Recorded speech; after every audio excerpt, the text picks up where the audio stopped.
And though I walk through the valley of the shadow of death, I shall fear no evil. And my Oh, for the love of God, let me out of here! Chancellor, in the name of God, I will let you out of here. And I'll let you in on Just Beneath the Surface.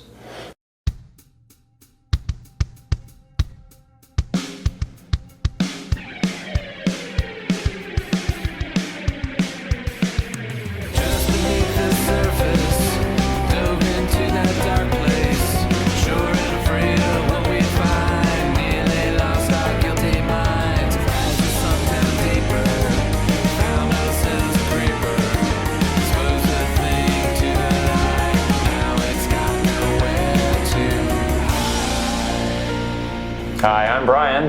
And I'm Bruce. And this is Just Beneath the Surface, episode 21.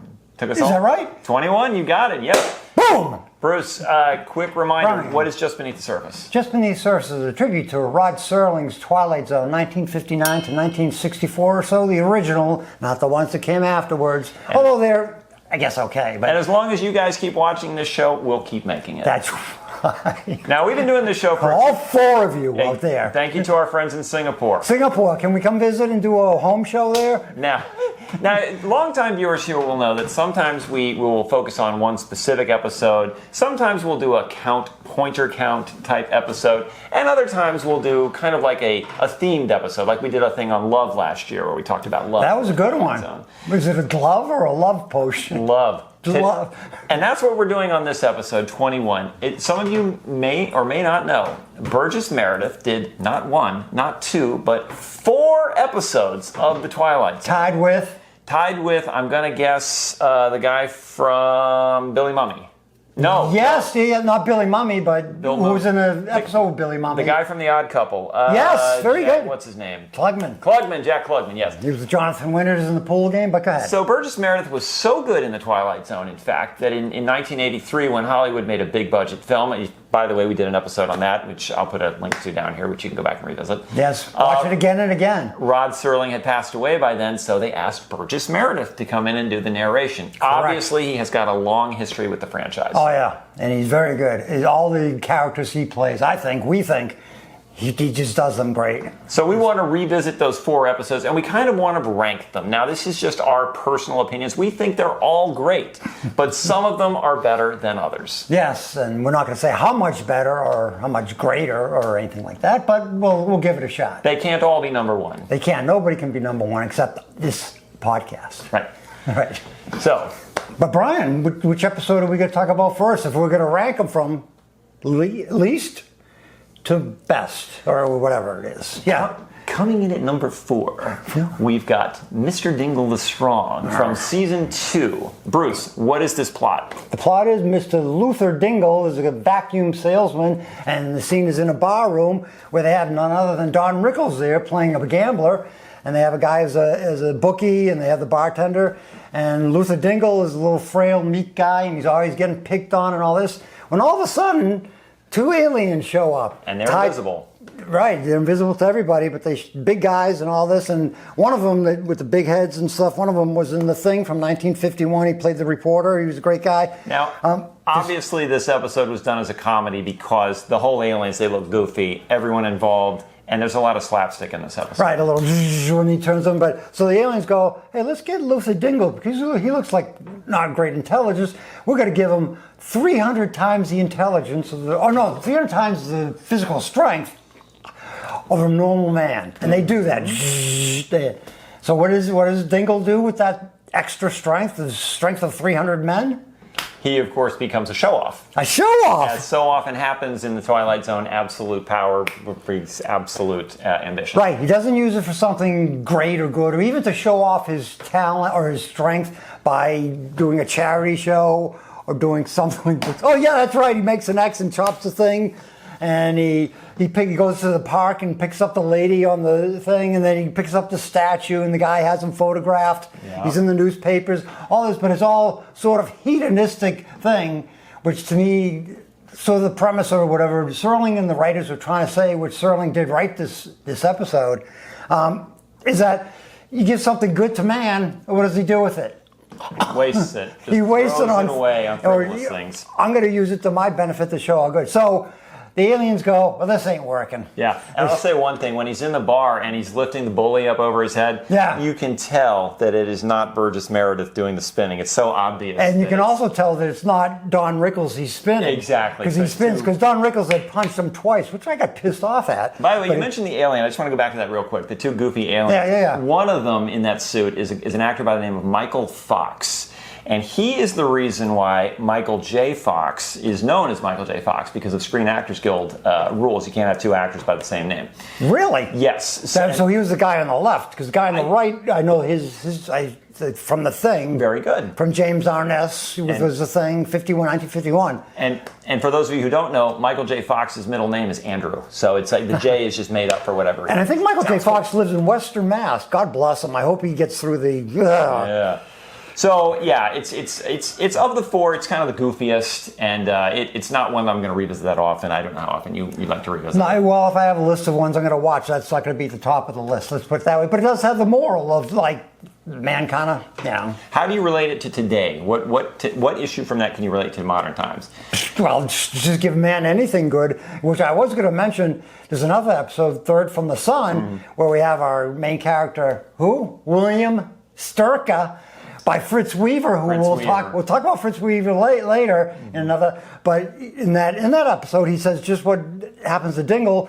That Fritz Weaver is making bombs and all this, and he goes, Jody goes, why are you so sad, Dad? Why is because we have these great inventions and all this sort of stuff, and all man does is use it for his own detriment. Yeah. All man is uses it for bad things and all this sort of stuff. Okay, and it's that sort of deal. So that's Mr. Dingle the Strong. We had that as our number 4 choice of the Burgess Meredith episodes. Number 3, Brian, what would that be? Coming in at number 3, we go to season 4. The episode is called Printer's Devil. Ooh. Now, this is the only hour-long episode in our countdown because it's the only hour-long that Burgess Meredith did. Correct, and Brian's not the craziest one about those our episodes. This is one of the better ones, though. That and Death Ship, I think, are two of the good ones. Yes. I mean, they're all good, again. And in preparation for this episode, I did go back and rewatch it, and I did a little research because I know the name Printer's Devil was not made up.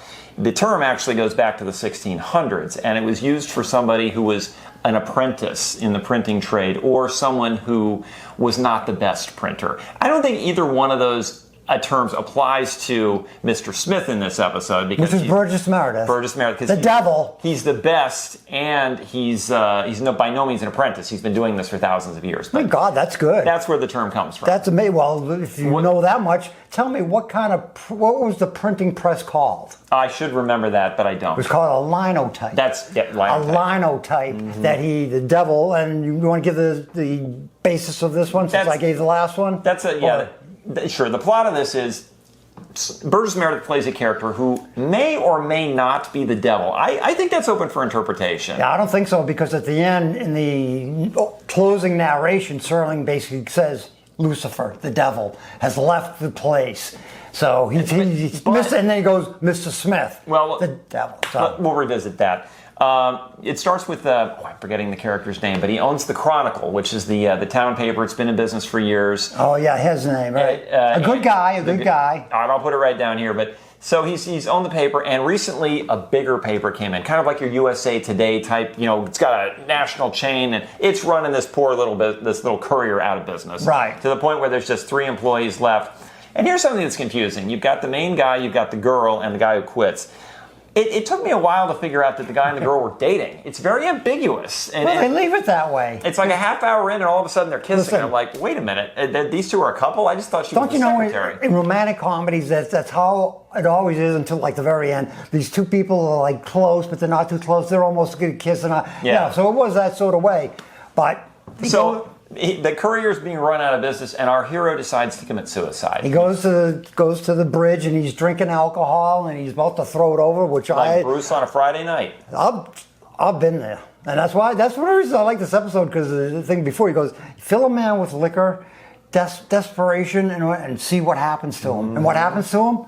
The devil shows up. Yep. He's introduced to us as Mr. Smith. Right. And at first he's like, I just want to buy you a drink. Let's go talk about it. First he says, if you're going to jump.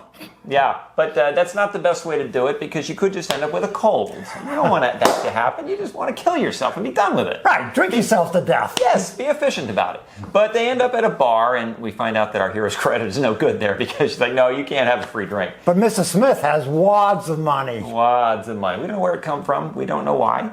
He's the devil. He says to us that he's looking for a job, that he's looking for the courier because he's the best typesetter there is, and he's a reporter to boot. Yeah, and then the man just lost his typesetter, and so perfect fit for the devil to move right in. I think it's ironic in terms of watching this by today's standards because you're looking at a paper here that's trying to stay in business. Whereas today, we look at this, I don't know anyone who gets their news from a newspaper anymore. I mean, I think you're looking at it. My wife does. Everyone gets she gets the crossword. I'm sorry. And not even necessarily from news sites. I mean, people get their news from, like, Facebook now. Right, but we're talking the 1960s. Yeah. Papers. I'm just saying that's the modern day equivalent, though. Hold you don't like it? The Courier would have been run out of business by now. Books, we'll talk about books soon. But books will always be, and mentioning books, not to cut in, but get this book that my friend here, Brian, gave me. It's As I Knew Him, My Dad, Rod Serling, by Rod Serling's daughter. Yeah. A great book. Paper, my friend. $24.95. At a bookstore near you. Okay, so what happens? So Mr. Smith has this great, he keeps telling us that he's got a reporter's nose, and he really does because he keeps getting these stories like right after they happen. A fire starts here, a guy commits suicide, a guy cheats on his wife or has 5 wives. Half hour later, they're on the newsstands with the story. Well, he's printing them on the special linotype, and they're showing up like 2 seconds later. Guy wins the lottery. Nobody knows, but the editor calls him and says, "Did you just win the lottery?" And he's like, "No." And you hear that 50s, phone board. Charlie Brown. Exactly. And he calls him back like 20 minutes later and says, "I did win the lottery. How'd you know?" That's right. And so they're getting all this news first, and they're putting out the first edition. So their sales are going way up, and all of a sudden he's doing great. And Mr. Smith comes to him with an offer. He says, "Look, you're a smart man. You don't believe in the devil, but I want you to sign this paper. And this paper is going to give me control of your immortal soul." Soul? Do I need my soul? He's like, "Well, come on, you're not the devil. That's silly." Yeah. That's a problem I have with this episode. Let me sign that silly paper. In watching if you're the devil, I'm God. Why in the world did he sign it? He's already got everything that he needs. Because it doesn't Mr. Smith Burgess, doesn't he say, well, if you want to continue this, you have to sign this paper or something? I wouldn't have believed that, though. I would have just been I don't know. That's a good point. Don't need you. I don't know. Yeah. But, okay, so basically, he signs the paper, and near the end, we get to what? We get to the fact where we find out that the guy and the girl are a couple, and she wants to get married, but the devil is threatening her life if he doesn't do what? Honor the contract and give the soul. He wants him to commit suicide. So the guy thinks, how can I get my girl? He's driving a car with Mr. Smith to go over. And he goes, I'll go to the special linotype machine and I'll print up my own story. And then he prints it up and goes, I'm out of the contract. My girlfriend will be safe and all. And that happens. Mr. Smith goes away. That seemed like kind of a hackneyed ending to me. It did, but it just goes to show you that not only people in desperation will be susceptible to the devil, but if you go for, like some people, wealth, power, dominance over others, the devil is always there. All right. And we've got 2 episodes left, and I think a lot of you are probably going to disagree with us on the order for this. Right, but what is the next episode? Well, let me just say that there's number 2. There's number 2. Number 2 is the one that everyone probably remembers because I think it has the most shocking twist ending in all of the Twilight Zone history. If you don't know the Twilight Zone episode, you at least know what we're going to talk about here. We're talking, of course, about the season 1 episode, Time Enough at Last. Time Enough at Last. That's a great twist. This is the one that gets shown during the marathons, usually about 8 o'clock at night, because it's one of the big ones. It's one of the big episodes. I might disagree on the best twist. I might throw in, it's a cookbook, but go ahead. That's why they're up there in the same league. And the twist, of course, being at the end is that he's got all of the books he's ever wanted, but he breaks his glasses. And I want to turn to a viewer question. We do actually get them on this show. Really? Yes. Tom from Fairfax wanted me to ask this question, and that was, if he was that into reading, why didn't he have a second pair of glasses? Because he's Henry Bemis, and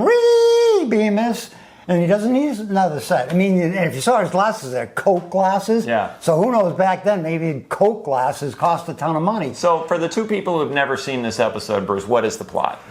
The plot is basically that Henry Bemis is a henpecked husband. He likes to read books and all this sort of stuff. And he's getting a hassle from his wife and all this. And all of a sudden he goes down into the vault of the bank where he works, and there's a huge explosion. Supposedly it's the A-bomb, and everything is destroyed. Everybody, all people are dead. And Henry Bemis is not, and he gets out, and he's looking around, and he goes, oh, I can do this, and he finds some food. I got food. But then he goes, the loneliness. The loneliness is getting to me, and he trips over something, and it's a gun rack. And he sees a gun, and he goes, oh, surely I'll be forgiven for this. Exactly. And he's about to shoot himself, and he looks up, and what does he see? Public library. Public library. A man who loves to read and read and read sees public. So he goes over there and he gets all the books and he's going January, February, March, April, this year, next year, 2 years, 4 years from now. Collected works of Shakespeare. Collected works of Jack Lynch's on. And he sits down, he goes, I've got it. And there's a big clock in front of him and he just goes like this. Finally, I've got time. Time enough at last. Because his wife wouldn't let him read, the bank wouldn't let him read. Time enough at last. It got so desperate I would read the ingredients on ketchup bottles. That's right. Condiment bottles. Yeah, ketchup, I think, yeah. So he's doing this and you think everything's going to be okay with him. And he sees a book down here and he goes like this. He goes, and he trips. Yeah. And his glasses go flying. And he's like, you can see his hand going like this. He picks them up and he goes, and they're all crunkled together. And I want to say that there's no glasses. And he's looking at the book and it's all blurry. Yeah. And he goes, that's not fair. Yeah. That's not fair at all. I had time. I had time now. And the show did a great job of setting this up for us because earlier on in the episode, when he's in the vault and the explosion first happens, his glasses fall off, right? They go like this. They're like this. And they do this sequence where we're looking through his point of view and he can't see a damn thing, and then he puts the glasses back on, and all of a sudden everything's clear. That's a good point. So that makes sense later when he breaks the glasses. Right. And just to answer the question before, he maybe does have another pair of glasses, but he just didn't have them with him right then. Bruce, what can we take from this episode and apply to modern? Then even when some jerks do something really bad way over there, like drop an A-bomb or however the whole Earth was, H-bomb or how they, plutonium, they're up to 35 megatons now. But that even innocent people like Henry Bemis can get screwed over too. And he didn't even cause the H-bomb or anything. And it's just, to me, it's just, when people do bad things, it affects a lot more than just the people they're trying to hurt. It hurts a lot of others, and it hurt Henry this time because I felt tragic. That was a great ending, like you said. I just felt, gosh, what a terrible thing. What's he going to do now? I mean, obviously, if it was me, I'd go try and find a eyewear store. But he's going to be, I can't see. So, what did you take away from it, real quick? Anything? Always carry contact lenses with you, or a second pair of glasses. There you go. Yeah. Okay, my friend. Well, we're up to numero uno. Numero uno, and what would that be, my friend? What's that? The best Burgess Meredith episode. Our new number one hit, and that's one that we talked about many times on this show before.